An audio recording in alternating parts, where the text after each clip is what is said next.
Hi! Hello! నమస్తే. అందరూ ఎలా ఉన్నారండి? బాగున్నారా? నేనైతే మాత్రం చాలా బాగున్నాను. ఈరోజు నేనొక స్వీట్ చేస్తున్నా అండి. ఈ స్వీట్ ఒక్క స్పూన్ నోట్లో పెట్టుకుంటే ఎండాకాలం ఎండలో నుంచి చలికాలం మంచులోకొచ్చినట్టుంటది. ఈ సోదంతా మాకెందుకమ్మా! ముందు అసలు ఆ స్వీట్ ఏంటో చెప్పమ్మా తల్లి అంటారా? ఆగండి, ఆగండి చెప్తాను. వీడియోని స్క్రోల్ చేయకండే. ఏం స్వీట్ అంటే డబుల్ కా మీఠా చేస్తున్నా. 2 డేస్ నుంచి పాలుంటున్నాయండి. ఏం స్వీట్ చేద్దామా అని ఆలోచిస్తుంటే ఈ స్వీట్ గుర్తొచ్చింది. మా హస్బెండ్‌ని పాలు వేస్ట్ అయితున్నాయి బ్రెడ్ తెమ్మంటే రోజు మర్చిపోయి రావడం, రేపు తెస్తా, రేపు తెస్తా అని చెప్పడం అవుతుంది. కోపమొచ్చి ఎలా అయినా ఈరోజు స్వీట్ చేయాలని నేనే వెళ్ళి బ్రెడ్ తెచ్చుకొని స్వీట్ చేస్తున్నా. ఈ స్వీట్ చాలా ఈజీ అండి. అయితే పాలు మరిగించుకోవాలి. పాలు మరిగించడం కోసం పాలను స్టవ్ మీద పెట్టేశా. ఆ తర్వాత ఒక పాన్ తీసుకొని కొంచెం ఆయిల్, కొంచెం ఘీ వేసుకొని వేడయిన దాకా ఉంచాలి. ఈలోపు బ్రెడ్‌కి బ్రౌన్ కలర్‌లో ఉంటుంది కదా! అది తీసేయాలి. ఎందుకని అడక్కండే నాకు కూడా తెలీదు.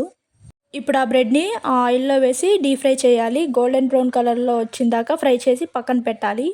ఇప్పుడు అదే ప్యాన్‌లో కొంచెం ఘీ వేసి ఇంట్లో ఉన్న డ్రై ఫ్రూట్స్ అన్నీ ఫ్రై చేశాను.